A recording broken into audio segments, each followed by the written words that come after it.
hypercapnia to hypocapnia, there is a widening of the autoregulatory. So you can see hypercapnia here, hypocapnia here, and there's a widening of the autoregulatory plateau. Now coming to the effect of CO2 on cerebral blood flow. At normal tension, cerebral blood flow is almost linear between 20 and 80 millimeters of mercury. And we see there is a change in cerebral blood flow about 2 to 4% for each millimeter change in PaCO2. But what happens below 20 millimeters of mercury, the circulation is maximally vasoconstricted. So this is brought about by change in the brain extracellular pH. So, but the effect of PaCO2 on cerebral blood flow is altered by the blood pressure. Just as blood pressure was altered by PaCO2, the effect of PaCO2 on cerebral blood flow is also altered by the blood pressure. So arteriolar tone, which is set by the systemic arterial blood pressure, modulates the effect of PaCO2 on cerebral blood flow. So moderate hypotension blunts the ability of the cerebral circulation to respond to changes in PaCO2, and severe hypotension abolishes it altogether. So that is why it is important for us to know when their blood pressure is low or high, what happens to the CO2 as well. Now coming to the effect of PaO2 on cerebral blood flow, the effect is little modest. Within physiological ranges, PaO2 does not affect. However, hypoxemia is a potent stimulus for arteriolar dilation. So CBF begins to increase at PaO2 of about 50 millimeters of mercury and roughly doubles at a PaO2 of about 30 millimeters of mercury. So to summarize, we see that the effect of autoregulation is shown that the radius of the vessels constrict or dilate in response to blood pressure, to PaO2 and to PaCO2. There are other neurogenic influences on CBF which are not very predominant, but it's important to know that the sympathetics cause vasoconstriction, the parasympathetics cause vasodilatation. Neurogenic control may be responsible for immediate increases in CBF until chemical control takes over. Blood viscosity we saw, as viscosity falls, the cerebral blood flow increases. However, there will be also reduction in oxygen carrying capacity. So the optimal hematocrit is where there's a balance between flow and capacity, usually about 30%. The effect of temperature decreases the CMRO2 by 7% for every 1 degree centigrade fall in temperature, and it's paralleled by a decrease in cerebral blood flow. So by 20 degrees, cerebral blood flow is about 10% of normal. So it says that Q10 is the metabolic temperature coefficient. What is it? It is divided by the ratio of CMRO2 at temperature T by divided by the CMRO2 at temperature that is 10 degrees lower. So the Q10 for 27 to 37 is about 2 to 3. But below 27, the Q10 raises to nearly 4.5. That is mainly because of the additive effect of the decrease in neuronal function. Now coming to another important component, that is intracranial pressure. That is also important because we saw cerebral perfusion pressure is equal to MAP minus ICP. Normal ICP is between 5 to 13 millimeters of mercury. So we have already gone through Monro-Kelly hypothesis. The term compliance is what is often used to describe the relationship. So what happens when the ICP increases? Initially, compensatory mechanisms will work, which will include movement of CSF into spinal space, increased reuptake of CSF. But after some time, the pressure will keep increasing. So stage 1 or 2 may be the compensation phase, but in 3 or 4, there is decompensation. That means when compensatory mechanisms are exhausted, small increases in the volumes of intracranial constituents can cause large increases in ICP. That is when we say that the ICP is very high. So how does raised ICP manifest? Initially, it may be asymptomatic. As they enter stage 2, there may be drowsiness, headache. In stage 3, there may be deterioration of consciousness. And finally, in stage 4, there may be coma and dilated fixed pupils and death.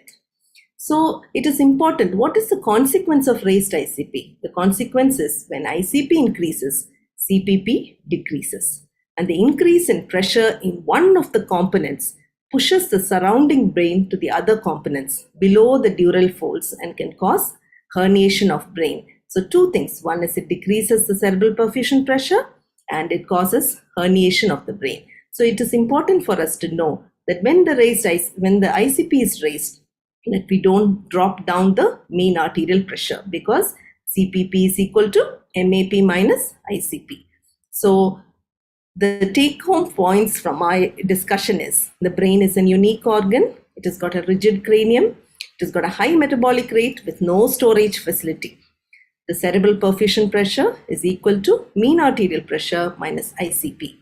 The perfusion pressure is decided by the mean arterial pressure and the radius of the vessel, which is determined in turn by cerebral metabolism, autoregulation, CO2, PaO2, and other neurogenic influences. There are other factors like viscosity and temperature which play a role.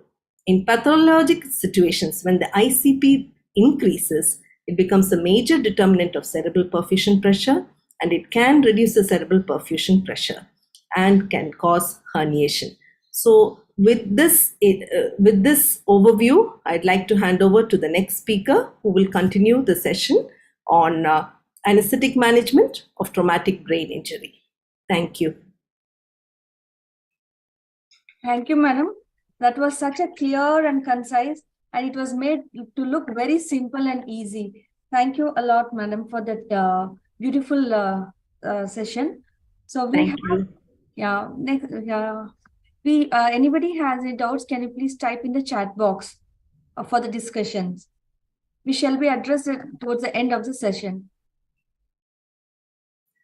We have our next speaker.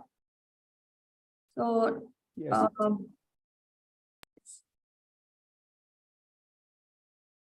Sorry, Dr. Lakshman Reddy. Yes, ma'am. Sir, welcome, sir. Good evening. Sir is a consultant in neuroanesthesiology at Apollo Health City, Hyderabad. He is going to talk about management of anesthetic management of traumatic brain injury. So over to you, sir. Very good evening. Can you hear me, ma'am? Yes, I can hear you. Yeah. Can you see my slides? Yes, sir. Yeah. Very good evening. Thank you very much for the organizers to giving this opportunity. I think Dr. Georgine Madam has made my talk very easy to understand for all the trainees and consultants. So I'm going to talk about the anesthetic management of the traumatic brain injury. And my talk is based on the guidelines given by the Brain Trauma Foundation. That is the 4th edition, which is released in 2016.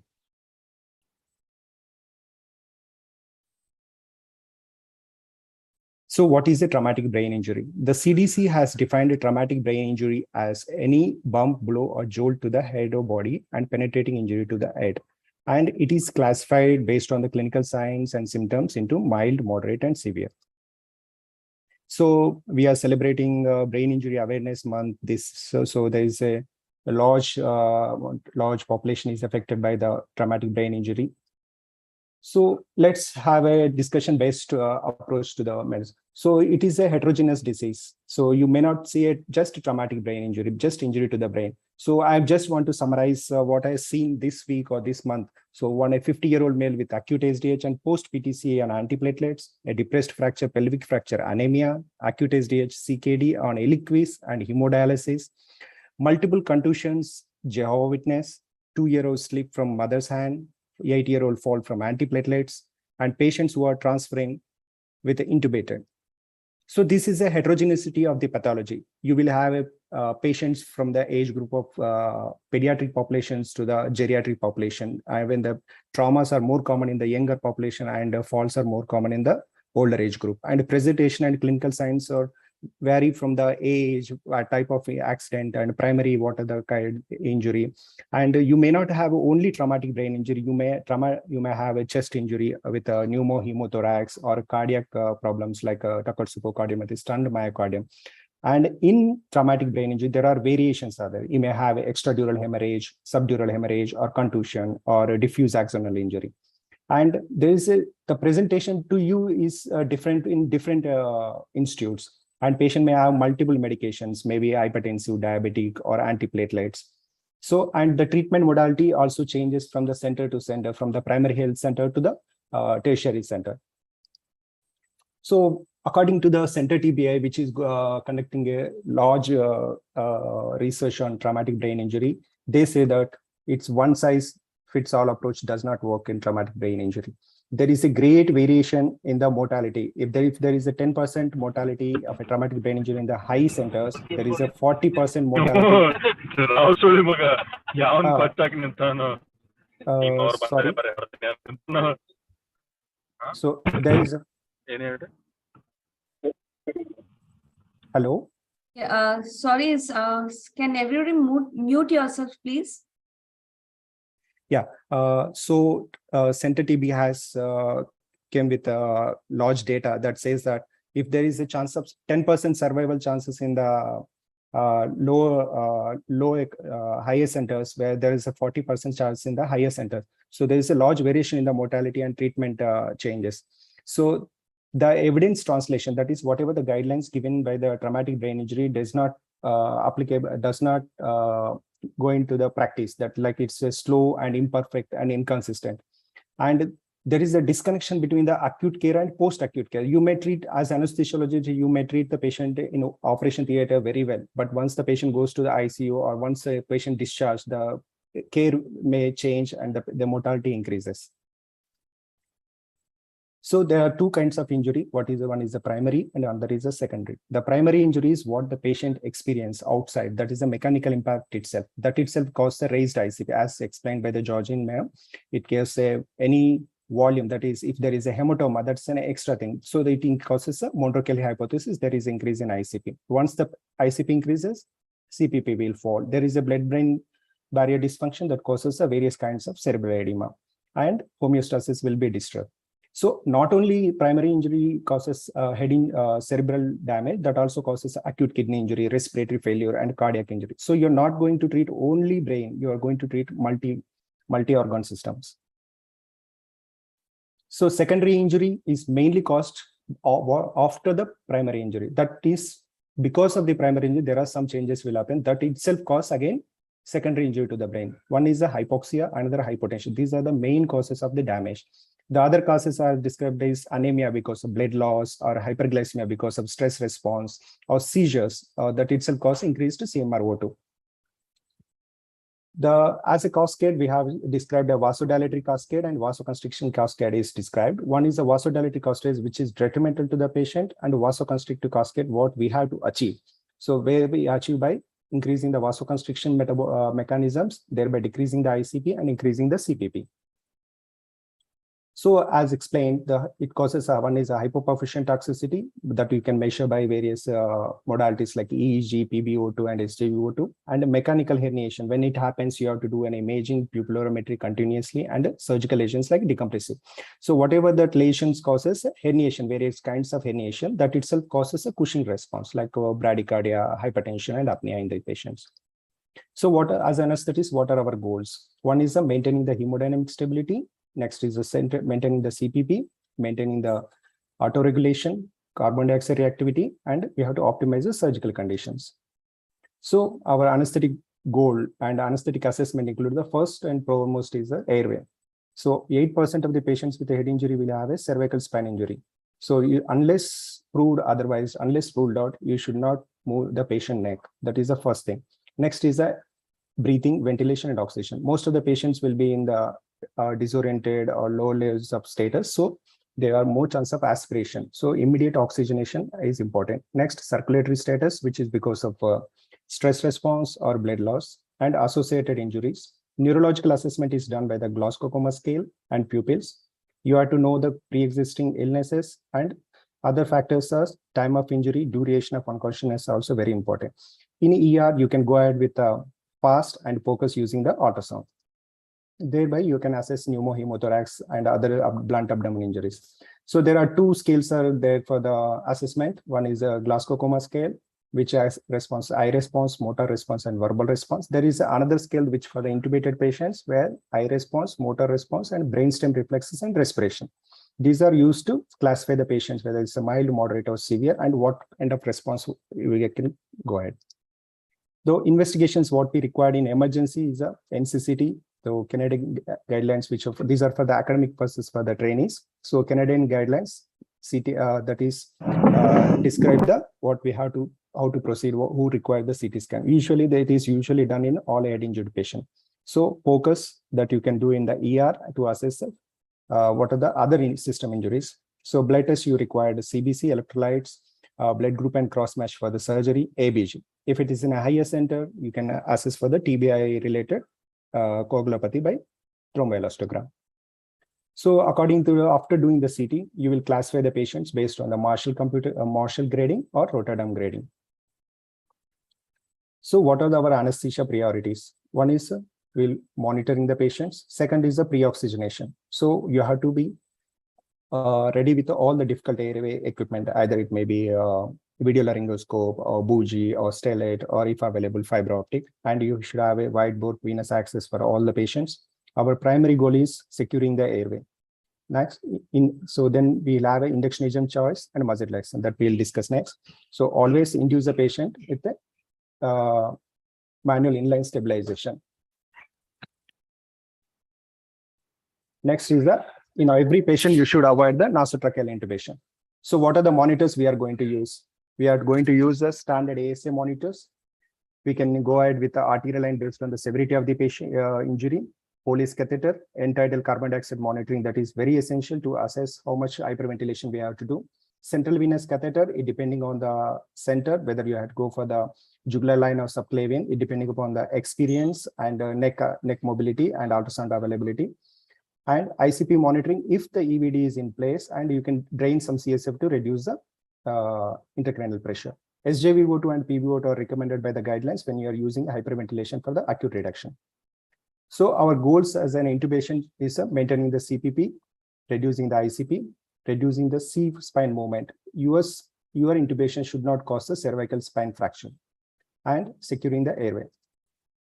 So what are the factors you have to consider? Every patient you have to consider as a full stomach, and every patient have an uncertain cervical spine stability. Uncertain airway, they will have a blood in the mouth, or facial fractures, or aspiration. So, and other skull-based fractures. So these things you have to consider in every trauma patients. So airway management is a quick assessment is very important, and you should be ready with what is needed next. Awake intubation, it's difficult because patient will be uncooperative and struggling. If you increase more ICP, pre-oxygenation with a rapid sequence induction or modified rapid sequence induction technique. So whenever you are giving the bolus induction doses, you can watch about the hypertension, which increases the secondary injury. So avoid bolus induction doses. You can use propofol in a graded or etomidate if available, which maintains the hemodynamic stability. Ketamine also can be used in difficult airway or hypertensive patients, because the securing the airway prioritize over the transient increasing the ICP. And the studies has proven that the ketamine with the propofol has no insignificant raise in the ICP.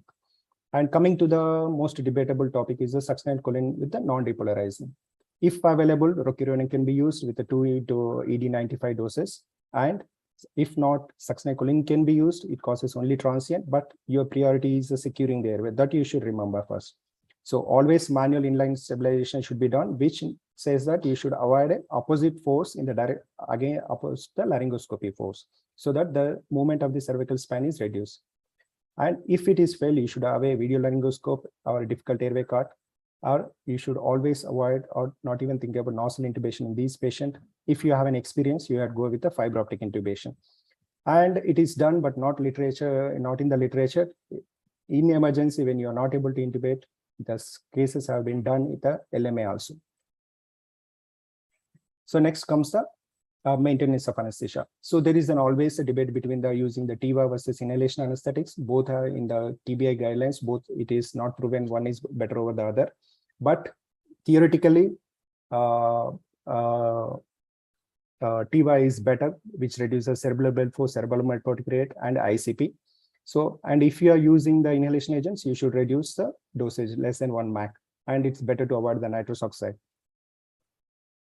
Fluid management, consider all the trauma patients are hypovolemic and try to maintain the euvolemia or normovolemia. And you should always use a hyperosmolar fluid, or you should not use a hypoosmotic like ringer lactate, dextrosol should be avoided. Always use normal saline and plasma lytate. Serum osmolarity should be maintained about 380, 280 and around 320. And hyponatremia is common in the skull base fractures. So in the SAFE trial and all those things, the colloids and albumina showed bad outcomes. So better to avoid in these patients.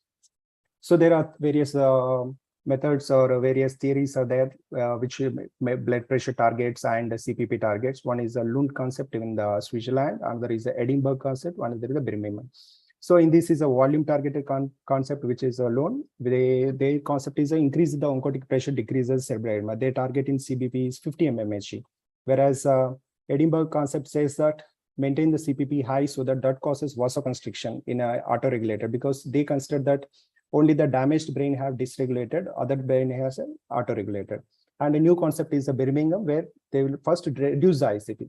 So whatever you are using, you have to maintain the pressure. According to the Brain Trauma Foundation guidelines, you maintain the pressure above 110 millimeters of mercury in age groups and about 50 to 60 and younger adults. So during the surgery, positioning is very important. Always slightly head up position, which drains the veins, and avoid excessive flexion, rotation of neck, avoid restrictive neck tapping, and always paralyze patient. You should not allow the patient to buck. Next is managing the ICP. Brain Trauma Foundation guidelines has recommended maintaining the ICP below 22 millimeters of mercury.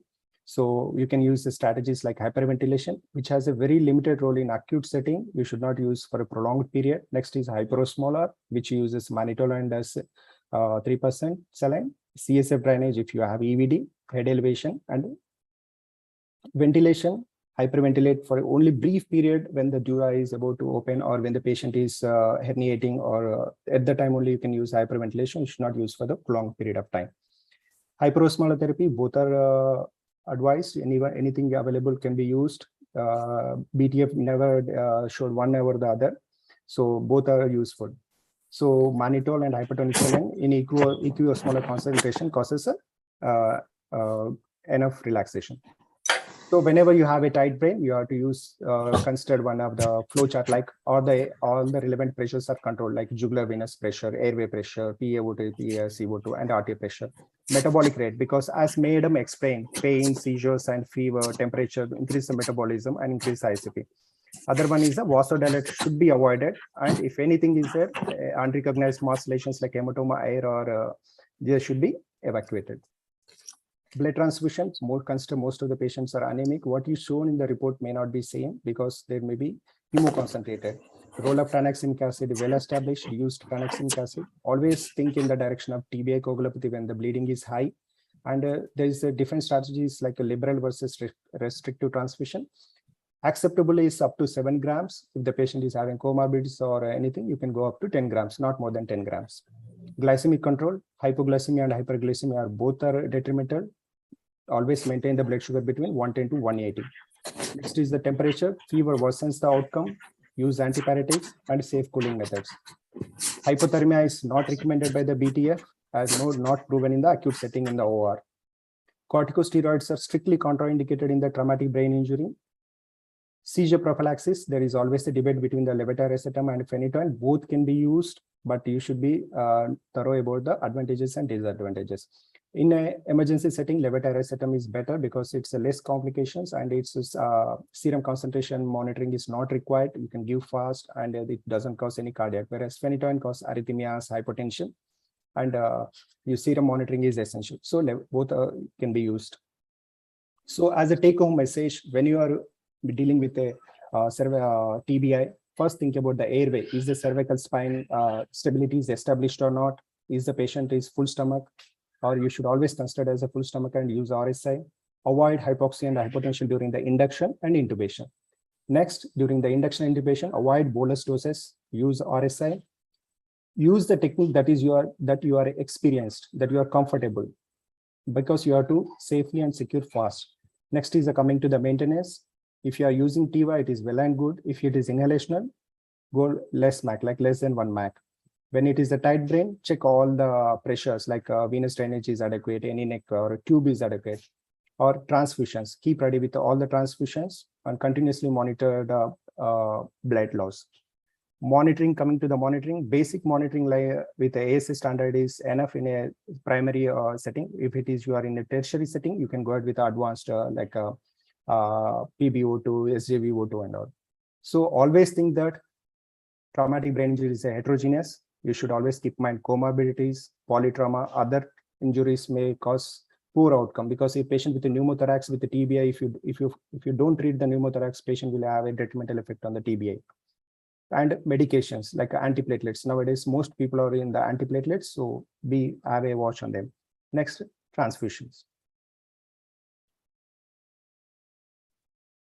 Thank you.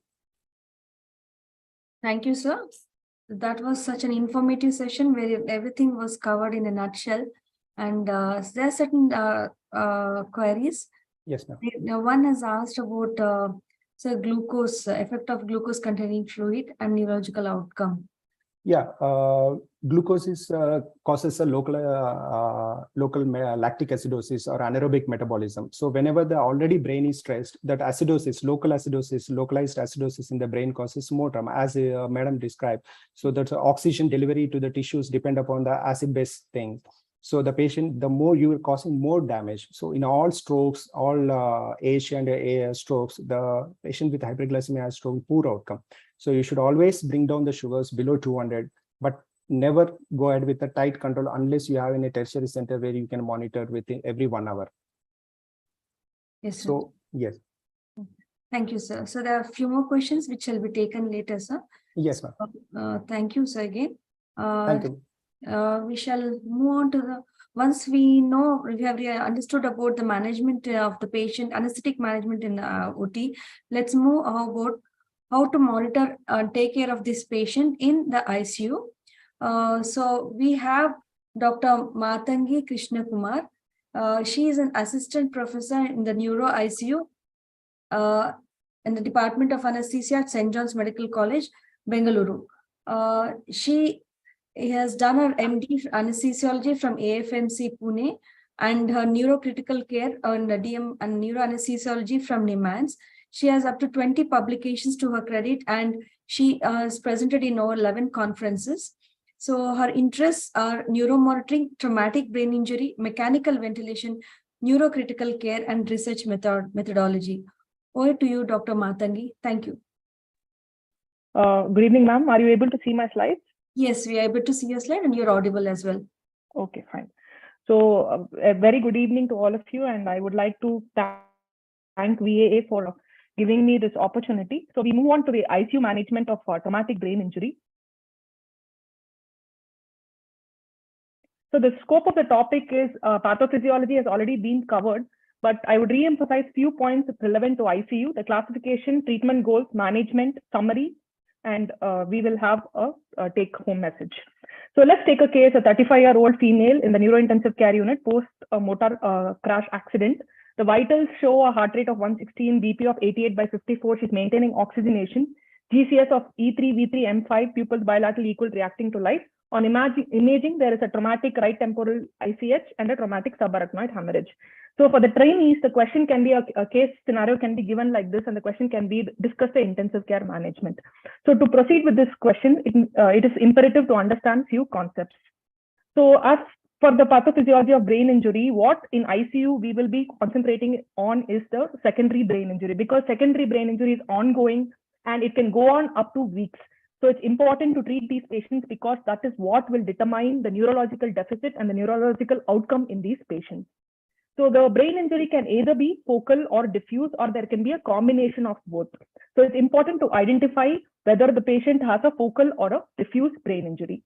An assessment usually with regard to trauma guidelines in our setting, especially in the Indian scenario, the continuation happens in ICU. So sometimes the primary survey, resuscitative phase, secondary survey has to happen in the ICU. So it's important to keep in mind the heart of resuscitation, which is ABC. You stabilize the patient, then you look at complete the primary survey, look at the imaging which is possible, move on to the secondary survey, which is a head-to-toe examination to rule out other contributory factors in traumatic brain injury, because most of the times it's not an isolated traumatic brain injury. So once this is done, the focused neurological assessment should aim at categorizing the patient as whether mild, moderate, or severe head injury. And the BTF guidelines focuses on severe head injury. It really doesn't focus on mild and moderate. So the management of mild and moderate basically stems from the understanding of the pathophysiology. So we can use the GCS or the fourth score to stratify these patients so that we can manage appropriately. The diagnosis and central to head injury is imaging. So it's very important to understand the initial imaging is CT to rule out focal lesions because that is correctable immediately. And then later on an MRI to prognosticate and to understand the disease process. So these are two imaging modalities which are commonly used either at the emergency level or from the ICU. So in the imaging, what we need to understand is first, this is the normal brain. This is EDH, this is STH, SAH, ICH, and IVH. And a combination of these also can occur. Now, when we look at the ICU, patient comes either from the post-op after a surgery, or it can be a patient preoperatively shifted to ICU and patient is awaiting surgery, or for a medical management where surgery is not possible, or as a part of polytrauma. So this is the profile of patient we usually receive in the ICU. The goals is very clear. First main goal is to prevent secondary brain injury. The second is to maintain cerebral perfusion pressure, manage ICP, prevent and manage the other organ dysfunction, and manage the associated complications of TBI itself. So let's look, I'm re-emphasizing on this slide particularly because the risk factors for secondary brain injury, if you see, which are also highlighted, all of these are preventable and treatable. So it has to be identified and treated to improve outcomes in TBI. So if we look at management in ICU, I would like to divide the topic into general and specific. So general, which is applicable to any patient in the intensive care unit with regard to systemic and supportive care. Specific to TBI is the surgical part, the ICP part, and the management of complications related to TBI. So let's go system-wise. So each system, we should set a goal, set a target of what we are monitoring and what are our strategies. If we look at the respiratory support system, so first is airway and breathing. So the goal here is for airway protection, prevention of aspiration, maintain oxygenation, and prevent hypercarbia. Target as per BTF is to, because of the cerebral physiology is affected by these parameters, you need to maintain oxygenation of more than 60 mmHg, PCO2 between 35 to 40. You aim at normocapnia, avoid hyperventilation, especially in the first 24 hours, because there is a risk of cerebral vasoconstriction, and we don't know the autoregulatory status of these patients. And ventilation strategy in the ICU, PEEP, it's controversial. You can use both controlled and supportive. So you need to take a decision based on how bad the lung is. Sometimes when patient presents with ARDS, you might have to use PEEP, taking appropriate precautions for the ICP.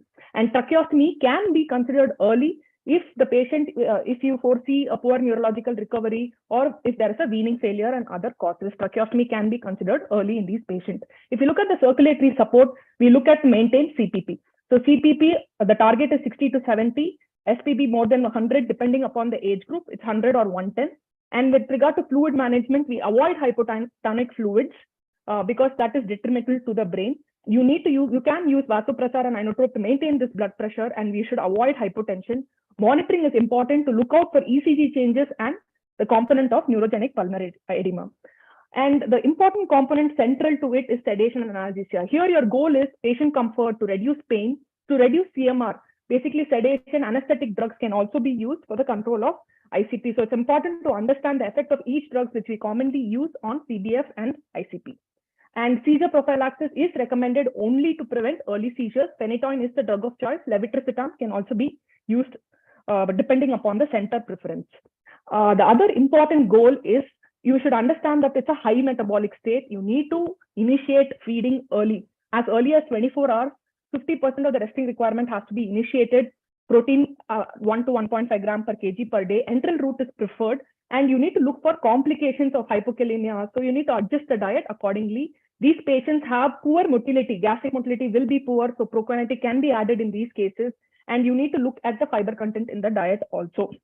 The next important component with nutrition is glycemic control. Again, we avoid hypoglycemia, avoid tight control. We target between 140 to 180 milligram per deciliter of glucose.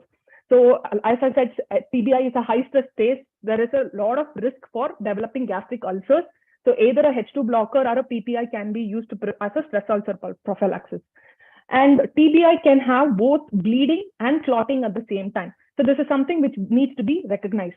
So most of these patients in this era, due to falls, they are on multiple drugs which can affect the coagulation pathway.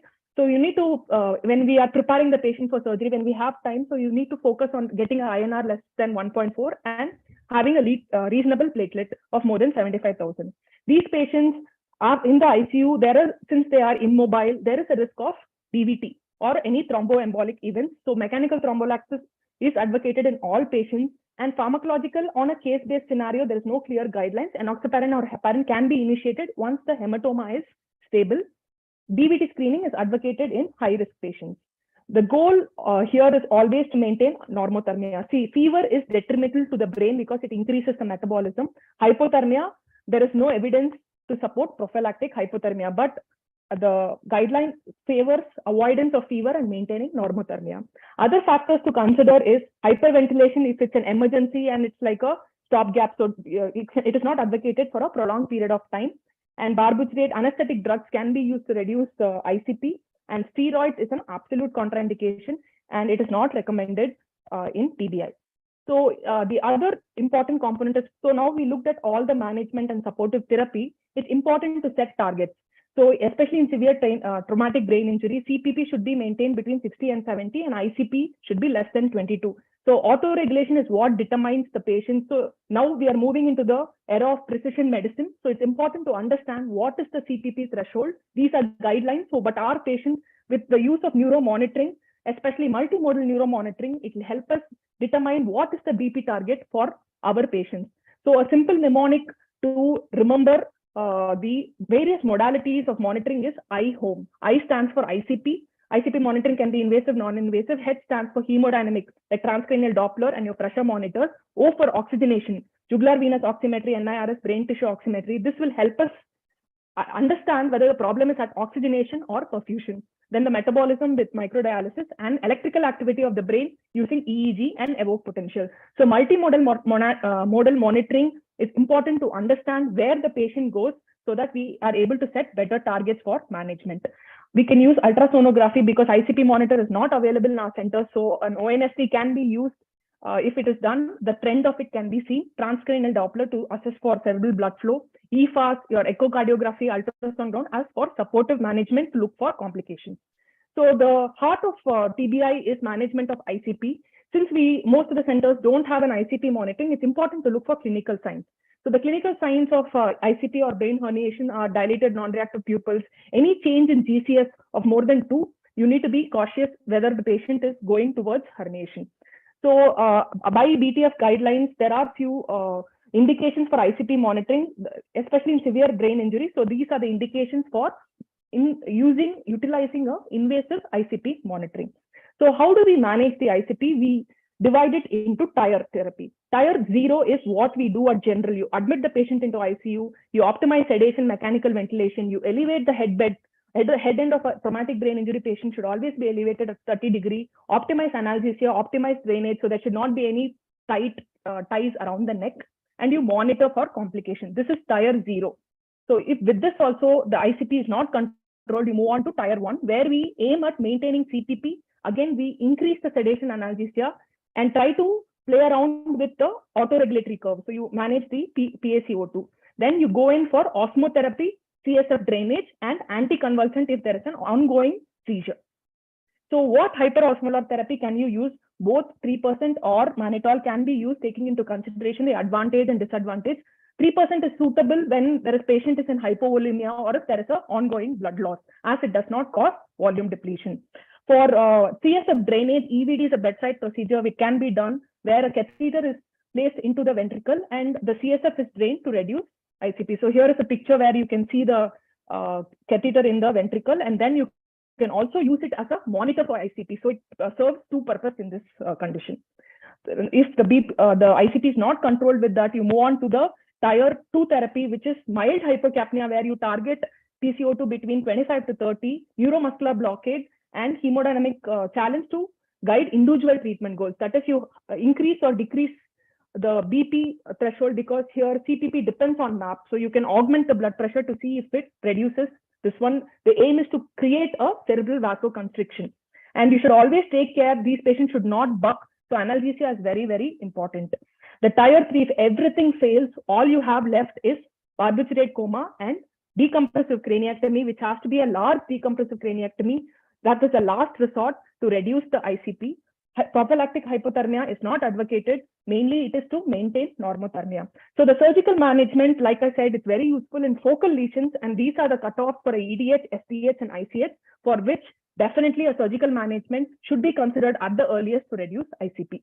Now, with all this said, traumatic brain injury is a continuum. So it has effects on all the organ systems: cardiovascular, hematological, endocrinological, immunological, respiratory. So these, at each step, each day, you need to review for occurrence of these complications so that it can be identified and treated.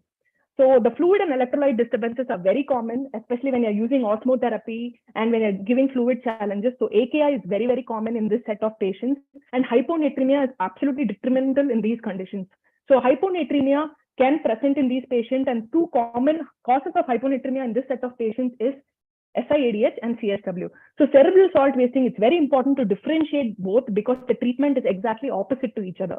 So in cerebral salt wasting, the problem is there is loss of sodium in the urine, and patient is usually hypovolemic.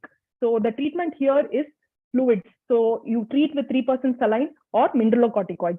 Whereas in SAADH, it's more to do with the non-osmotic ADH hypersecretion. So there is a lot of fluid retention. So it's a dilutional hyponatremia. Here, the treatment is fluid restriction and vasopressin receptor antagonists like tolvaptan. So this is important to differentiate between two and to treat hyponatremia effectively to prevent cerebral edema. The other things which is common is they are very, very prone for infections, and they will be with a lot of lines and monitoring. So we should look for VAP, UTI, catheter-related bloodstream infections.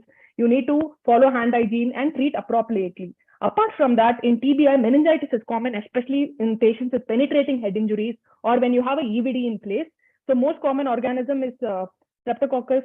So vancomycin and second generation cephalosporin can be started as an empirical therapy in these cases. Blood transfusion is a very important component, and anemia has to be treated depending upon the patient condition. So one thing which has been proven beneficial is the use of tranexamic acid as per the CRASH-3 trial, which says that tranexamic acid should be given within the first 3 hours, 1 gram over 10 minutes, followed by 1 gram over 8 hours. And it is safe. It is safe to give, is what it's been reported, and it has been efficient, especially in mild or moderate head injury when given early. So let's go back to this case. So in the exam, it's important to identify what exactly your answer is going to be. So if I have to highlight the points in this case, it's a young female, so there's not going to be much comorbidities.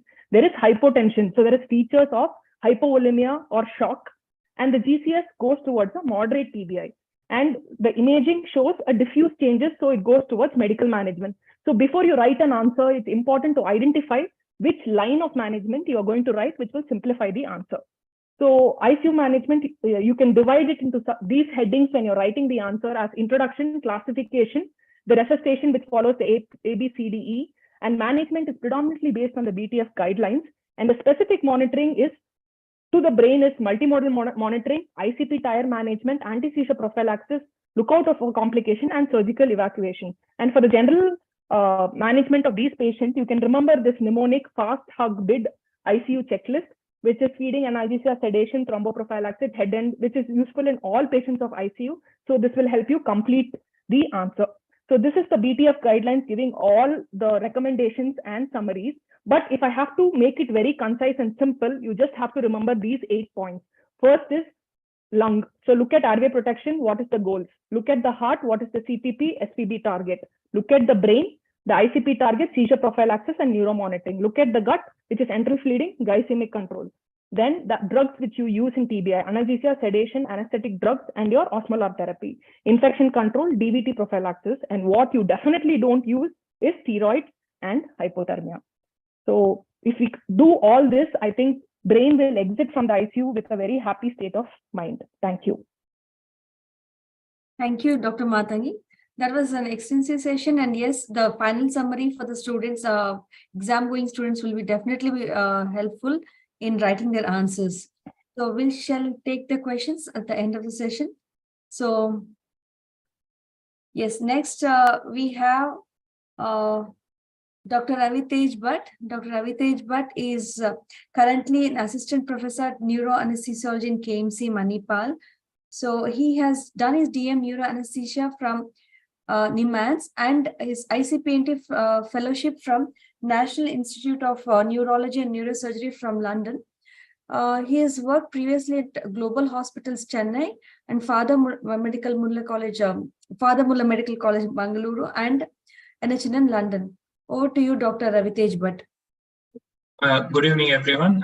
Can you hear me and can you see my slides? Yes, we can hear you. The slides are visible. Yeah. Thank you, Bala and Bhaskar sir and Josnaman for giving me this opportunity. And this evening, I would like to speak about the techniques of non-invasive monitoring of ICP.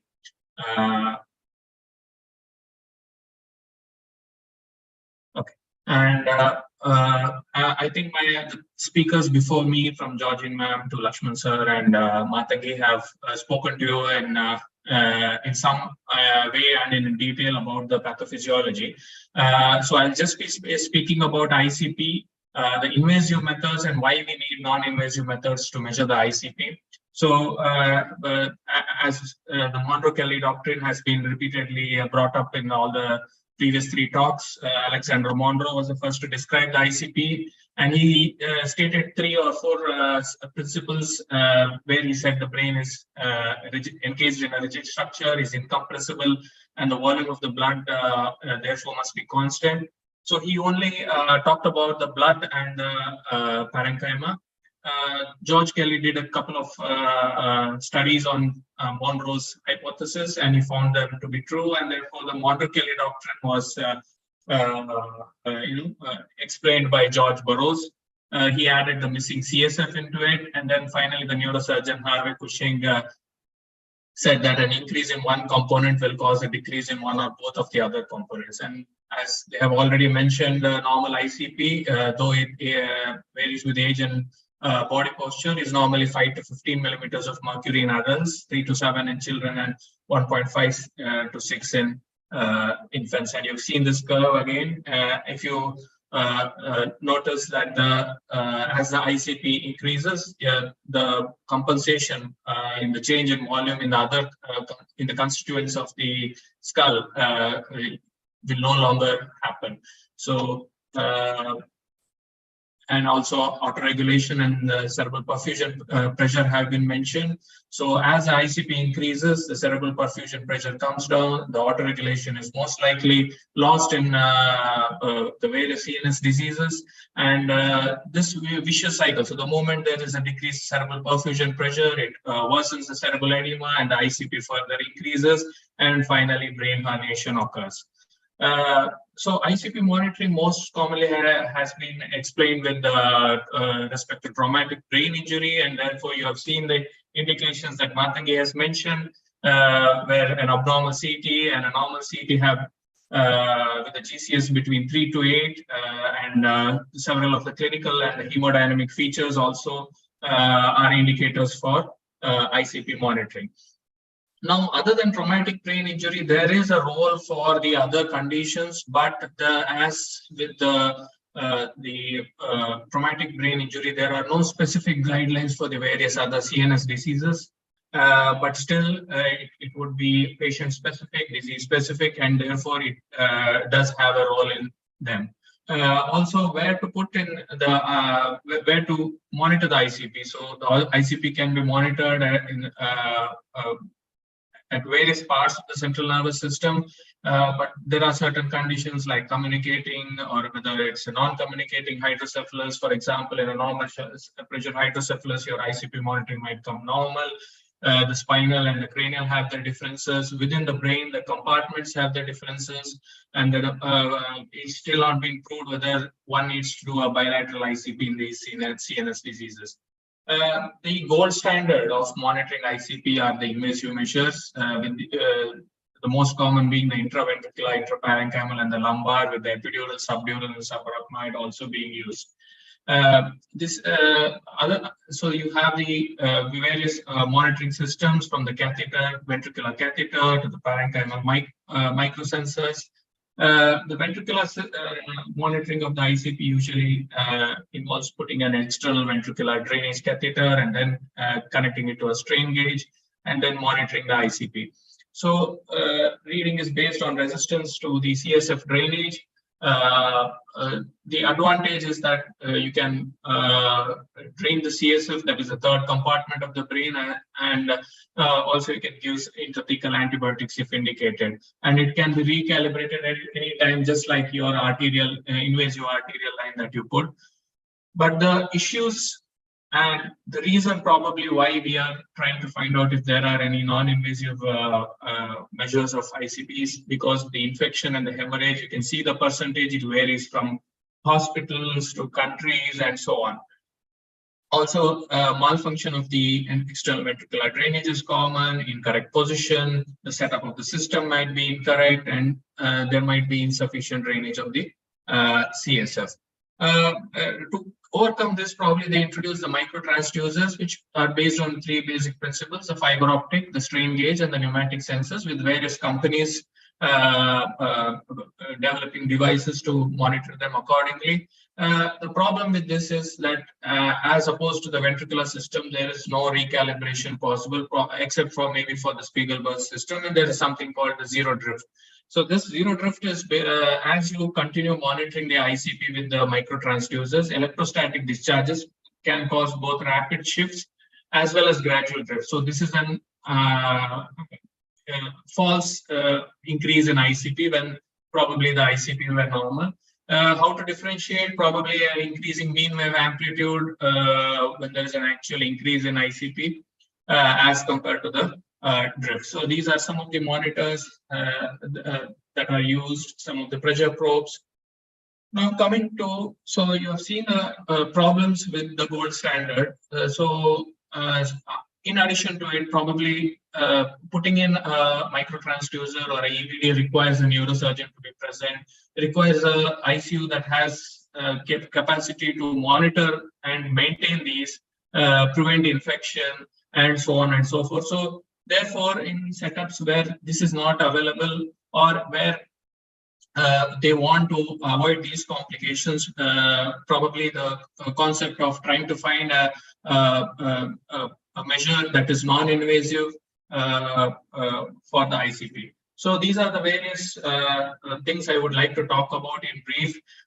So the transcranial Doppler, which we more commonly use to detect vasospasm, probably can be used also to detect ICP, because it measures the blood flow velocities at the various cerebral arteries, and more so in this case, probably the middle cerebral artery would give us more information about the ICP, because as the ICP increases, we have come to know that the cerebral perfusion pressure decreases, the diameter of the cerebral blood vessel decreases, and as according to the Bernoulli's principle, the moment you have a decrease in the radius and the diameter, you have an increase in the velocity. And this is a representational picture of the various vessels within the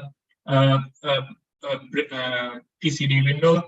So the TCD window can be from the temporal, the transocular, or from behind the skull. These are the places where the bone is thin and it is easier to have a view of the vessels. So the pulsatility index and also the porcellate index uses the systolic, diastolic, and the beat flow velocities. So as the various studies have found that different values of PI probably corresponded to an increase in ICP. So, most of these non-invasive methods of measuring ICP, the ones I'm going to talk about for the next, have always been compared to the gold standard, that is the invasive measurement. So there was an invasive measurement present already when they were studying this non-invasive measure. So it covers well below an ICP of 30 millimeters of mercury, but training and repetitive exercise is required of the operator so that he gets a good window. Intra and inter-observer variations were present, and in 15% of the patients there was no bone window. Now, the other way of measuring it is the tympanic membrane displacement. So the CSF communicates with the middle ear, and the state is through the cochlear aqueduct. So the stimulation of the stapedial reflex causes the movement of the tympanic membrane, and this correlates with the ICP. The states, as I already told you, is in close contact with the oval window, and also the emissions from the tympanic membrane are picked up, and this can be used as a screening tube. But the problem is, again, 40% of the patients of the disease only were diagnosed, and when it was done in healthy patients, it was around 70% of the way. So this is a big disadvantage when you are measuring the ICP in patients with the brain injury. Now, this you cannot again correlate it to an absolute value of ICP. Also, poor lymphatic space in those more than 40 years, high intersubject variability, an intact stapedial reflex, and normal middle ear pressure were required for measuring the TMD. Now, one of the most common or more, the ones that more neuroanesthetists or the neurocritical care people have taken to is the optic nerve sheath diameter. As you know, the dural sheath surrounds the optic nerve, so it's a continuation of the central nervous system. The subarachnoid space between the sheath and the white matter communicates with that of the brain. The ICP increase would therefore cause an increase in the optic nerve sheath, and when you do a transocular ultrasound, you will probably find an increase in the size of the this thing. Various cutoff values have been found in various studies, sometimes even as low as 4.5 millimeters, up to probably about 5.9 to 6 millimeters. So it's fast, it's inexpensive, but it requires a little bit of skill. It's lesions of the optic nerve and orbit in traumatic brain injury might not help when doing this procedure. Glaucoma, cataracts have been excluded from most of the studies that have been done. So we don't know how they are going to affect the ONSD. The tumors, inflammation, Graves' disease, and sarcoidosis definitely affect the optic nerve sheath diameter. Sensitivity and specificity have varied. As I told you, there's a wide variety of cutoff values which say that whether the ICP is considered increased or not. MRI has been used now commonly. Motion sensitive MRI, pulsatile arterial venous and CSF flow in and out of the cranial wall during the cardiac cycle was measured. The volume and the pressure were calculated using these images, and using a formula, the elastance of the brain was recorded. So the various images in the MRI were used to find the arterial venous and the CSF flow. But the problem was with the selection of images, whether they were representative of the blood flow and whether they were sensitive to the differences in the cardiac output, and there was a lot of intersubject variability. CT scan, though, till now we have not, though the CT scan tells you that there is probably herniation or cerebral edema, there are features. There is no particular value or there is no particular measurement on the CT that would tell you quantitatively what the ICP is. Fundoscopy and papilledema have been commonly said to denote a raised ICP because they are signs of disturbed exoplasmic transport. The Frisson scale has been used. Good inter-observer variability has been seen. But again, it requires a skilled operator, and the eye should have good conditions, just like the ONSD. And papilledema takes time. It doesn't occur immediately. So therefore, whether it can be used in the acute conditions. So this is how the papilledema looks.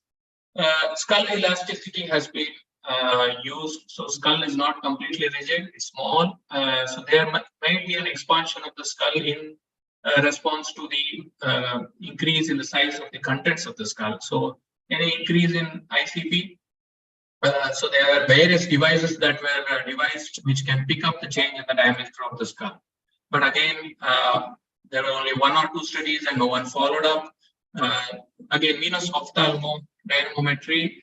This is something that uses the principle of the sphygmomanometer, the common blood pressure cuff that we use to measure the blood pressure. So when you increase the cuff pressure, at some point the arterial pulse goes off. So that is where you say this is the systolic pressure. Similarly, there is equalization of the pressure. So here the pressure in the ocular tissue is increased until the central retinal vein pressure is collapsed. So that will indicate that the pressure from outside is now equal to the pressure inside the skull, and therefore that would indicate the ICP. Now, they have found that a CRP of less than 30 would indicate ICP of less than 15, and it has been used as a screening method. You can see the central retinal vein here collapsing, so that will be the point where it has equalized with the ICP, and therefore you probably could get a number with this. Tissue resonance analysis, again, mechanical tissue vibration has been, each tissue in our body has its own resonance level, has its own frequency.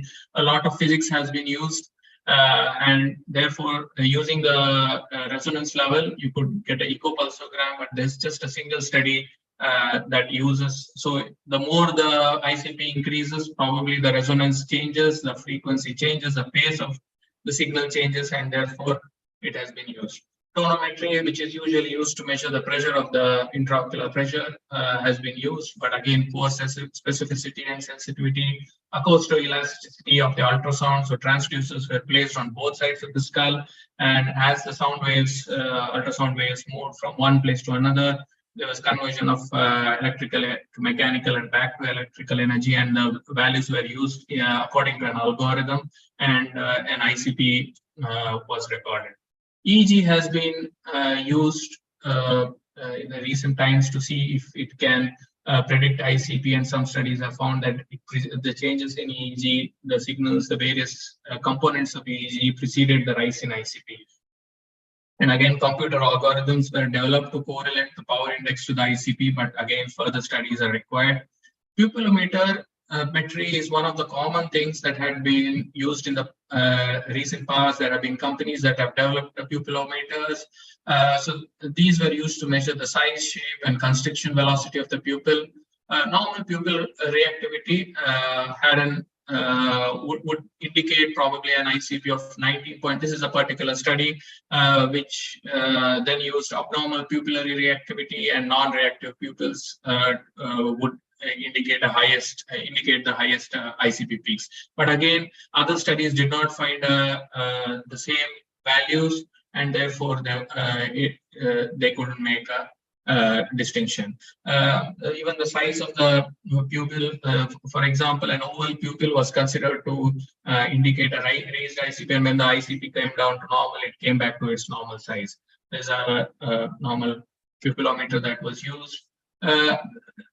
Non-invasive measurements of ICP probably has more use in a pediatric age group, but again, because the child needs to be sedated or keeping all the transducers. So this also uses the same sphygmomanometer principle, the Rotterdam applanation LAD or the Bunnigan pneumoelectronic switches. So to summarize, various measures have been, or various equipment and mechanisms have been tried in trying to find out the ICP without making a hole into the skull. So the whole point of that exercise is to make ICP monitoring safe, cost-effective, reliable, easily available, non-operator dependent, and non-invasive. But and therefore they've tried to use the windows into the brain, example, the eye, the ear, the skull. They've tried to use the ultrasound to, they've used sound waves to find, they've used the equalization of the pressure principle, as I told you. But in spite of all this, there have been intra and intraoperator reliability has not been found the same among the various studies. So if one study said excellent correlation with the ICP, the next study would say no. So it's also operator dependent, and not many studies to validate anything, and absolute values of ICP cannot be arrived at. To conclude, invasive ICP monitoring is the gold standard, but for the adverse effects. Even one to explain a 1% or a 0.1% morbidity, to say that in a patient who has traumatic pain injury with a bleed, to say that now our procedure has caused another bleed will be difficult to explain, and therefore we need to find the best non-invasive technique to measure the ICP. As of now, it is definitely the few of them, the PCD, the ONSD, have up to the pupillometer, can be used as screening tool. So you can say whether the ICP is increased or not, or you can use it as a trend tool. So when the patient comes in, you measure, and then if it increases, you say the ICP is probably increasing, and therefore the treatment can be tailored, or it can be an indicator for invasive ICP monitoring. So these are the various measures, and as you can see, not one of them have a high percentage of success. This I would like to end my talk. Thank you. Thank you, Dr. Ritesh. That was an informative session. Dr. Bala Bhaskar, sir, I would like request you to continue with the discussion, sir. Thanks, Josna. Indeed, it was quite informative and up to the point. Are there any questions in the chat box, Dr. Josna? Yes, sir. There have been a couple of questions regarding the thromboprophylaxis. Okay, no, it has been already, I think, responded to. It has been responded. So Okay. I have one question to Dr. Lakshman Reddy, sir. Sir, can you just briefly describe how to manage a pregnant patient with traumatic brain injury? So because here the abdominal pressure also plays a role in. Yeah, can you hear me? Yes, sir, I'm able to. Yeah. We have almost like 3 cases, I think, last 2 years with a pregnant lady, especially during the COVID times, with the different trimesters, one with TBI, one with the tumor and all. So what we used, I'm telling, so we used gynecological support, continuous monitoring of the fetal heart rate. So possible where we use the left lateral position, like left lateral tape. And we try to manage the CPP and pressures little higher side, so that the fetal heart rate we monitored the fetal heart rate, and we responded more aggressively when there is patient is going for bradycardia. And we didn't use inhalation agents and nitrous oxide. We gone for TIVA in those patients. And the outcome was better. And in one case, we had a delivery immediately after trauma surgery. Yeah, the baby and mother are good. And once the baby is delivered, we try to resuscitate a mother, and both the mother and baby were good. So the management goals is as long as you monitor the fetal heart rate and maintain the pressures. So, and use less opioids. Okay, we used only fentanyl and not the long-acting drugs, and no inhalation agent and nitrous oxide. So does it differ in any ways from managing a patient with PIH who had a bleed in the brain? It depends on the trimester, ma'am. Here, our case was short of full term baby, full term. But at that time we had instead. If it is like second trimester or first trimester, so if it is depending upon the injury, severity of injury, that is more important. So if the patient is having a severe traumatic brain injury, or patient is unlike to is going for the more prolonged period of ventilation or other things, so keeping the baby takes a lot of effort. So we didn't encounter any such case for like that. But only thing is, goal is to maintain the pressures or the ICP, reducing the ICP, but it takes time. In the intraoperative period, It's a short period you can manage, but in the prolonged ICU stay, it will be very difficult for the control, ma'am. Thank you, sir. I think there's one question for me. I think it's the question is about briefly explain about Q10 and its clinical application. Dr. Josna, can I go ahead now? Yes, ma'am. Yes.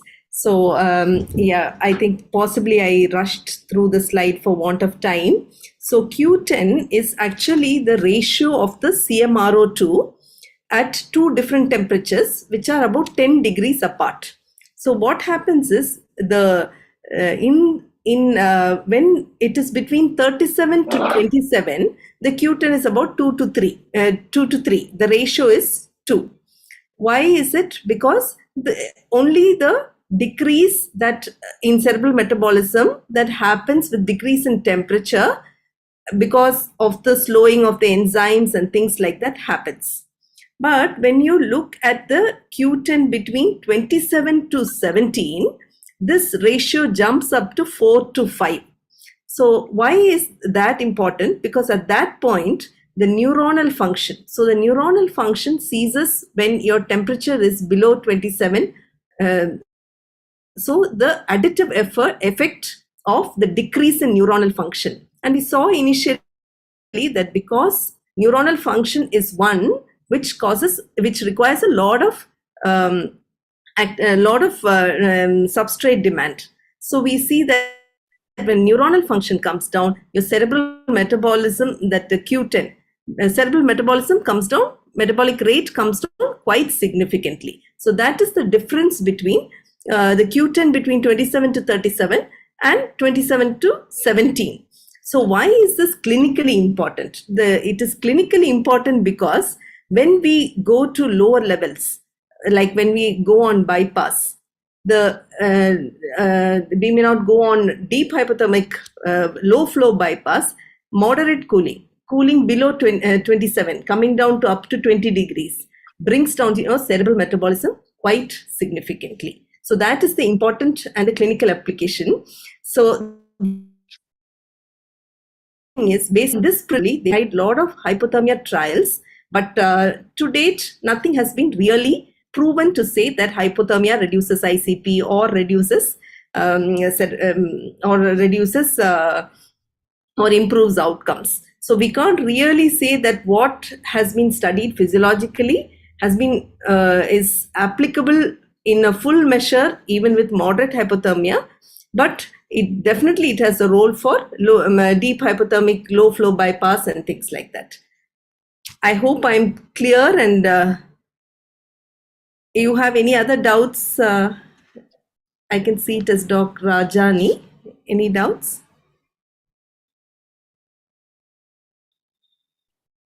Dr. Rajni, you're online? Okay, she must have heard, madam. Okay. Thank you. Dr. Lakshman, just wanted to know, initially there was a lot of potential for this ONST. So I have not kept track of the further evidences. Is there any real potential per se overall? ONST is useful in the ICU, especially when when we want continuously monitor the ICP. So if you cannot go every day, shift the patient to the CT scan to monitor how is the brain. So if you are an experienced person and you can monitor the ICP continuously every day at a regular time interval and give a therapy like 3% NS and monitor. But it requires variations patient to patient also, number one. And it's if there is a raccoon eye is there, that also will change. This changes measurement parameters. So experience bias will be between the patient. Probably trending. You can follow up the trend, I suppose. Follow the trend. That is better for in ICU monitor. In acute setting, when we are going for the surgery, it may not be useful because it's a very you cannot monitor the trend, and in acute setting you are always in an emergency to decompress the brain or reduce the ICP. So it's useful in the ICU for a regular practitioner, sir. Okay. Thank you. Josna, some more questions are there? Yes, the next question we have RO3 in detection of cerebral ischemia.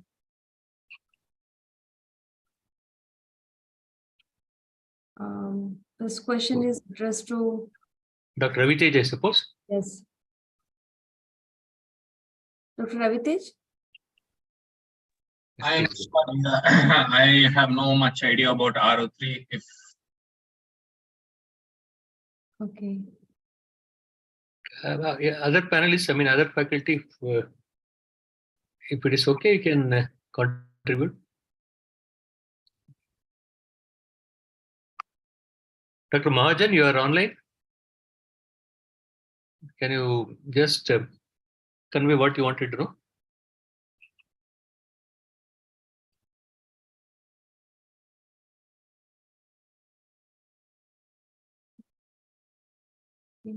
We are not able to track him. Yes, sir. Next question is Ah. sodium chloride as a resuscitation fluid in traumatic brain injury. In acute setting, in emergency, sodium chloride can be used, and it is advisable because it contains a high amount of sodium compared to other fluids. But only thing worry is the hyperchloremic acidosis. So whenever you are using when you are think that there is going to be a herniation or going to be a Cushing's triad is there, you can go ahead with the 3% NaCl. You can do 5 ml per kg bolus in acute setting. Even you can give it in the peripheral line. I'm repeating, you can give it in the peripheral line. That will save the life. Don't wait for the central line for the 3% saline to be given. You can give it as a bolus in a 5 ml per kg in a resuscitation. It improves the volume of the patient, improves the cardiac output, it decreases the cerebral herniation in acute setting until it will give a time till the decompression is done. So it must be used in acute setting. If you are using mannitol, can be used, but you should be worried about the diuresis and hypovolemia that reduces the CPP. So in trauma guidelines, there is no difference between outcome between the mannitol and 3%, but some studies have showed positive, they incline towards NaCl or 3% NaCl in the acute resuscitation. Anything you want more than that? And in India, we have only 3%, and some centers may have higher percentages, which can give like a bolus injections, like bullets, they will say. So it saves the life in acute setting. Okay. Thank you, sir. Any more questions, please?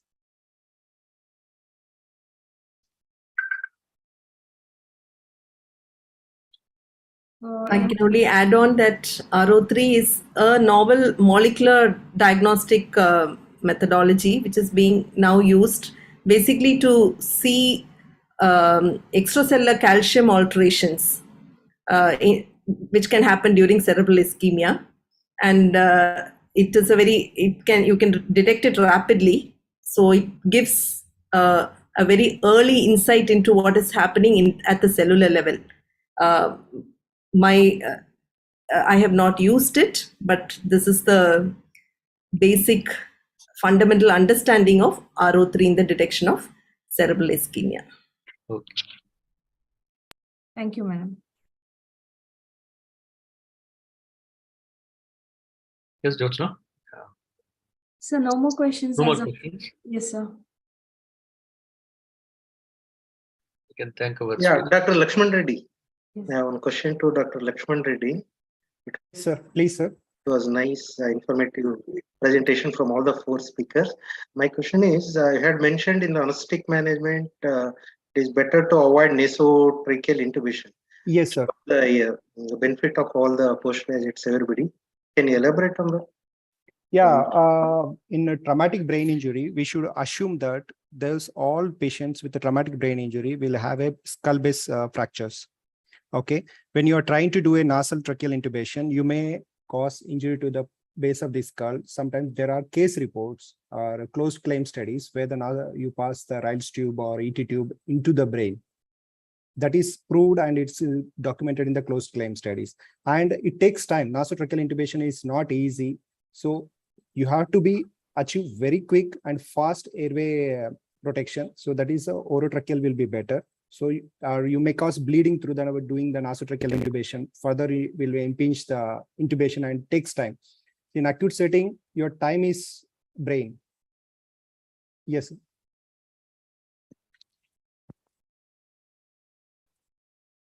Thank you, sir. Thanks for that answer. Okay, if there are no more questions, then we'd like to conclude our session by thanking all the speakers for taking up their time and valuable time to spend teaching with the postgraduates and all the other delegates. Georgine ma'am, thank you again for that easily understandably delivered lecture. And Dr. Lakshman Reddy sir, thank you for helping the postgraduates understand the management of traumatic anesthetic management. And Matangi, Dr. Matangi, thank you again for that very well covered and extensively covered topic about ICU management, because most of them we feel like, post-op, that's when we lose most of the patients, when we don't follow up. And next, Dr. Ravi Tejbhat, thank you very much for helping us understand about non-invasive methods to monitor the intracranial pressure. Thank you again, one and all. And I thank all the delegates who had participated in this session. Thank you. And thank you, Dr. Bala Bhaskar sir and Srinivaslu sir, and Dr. Bala Bhaskar sir for academic advisor who's been advising all our talks as of now. Thank you, sir. Yeah, I thank all the faculty once again. Thank you very much, sir. Thank we you. We may request you for some, participation in future. Most welcome, Hope sir. you won't Thank you very mind. much. Yeah, no problem, sir. Thank you very much for Thank giving you. the opportunity. Right. Thank you, sir. Right, Thank Dr. you for the opportunity. Thank you very much, sir. Thank you, Dr. Matangi, Thank you. Dr. Ravi Tej, Dr. Lakshman, and Dr. Georgine. Thank you, sir. Bye.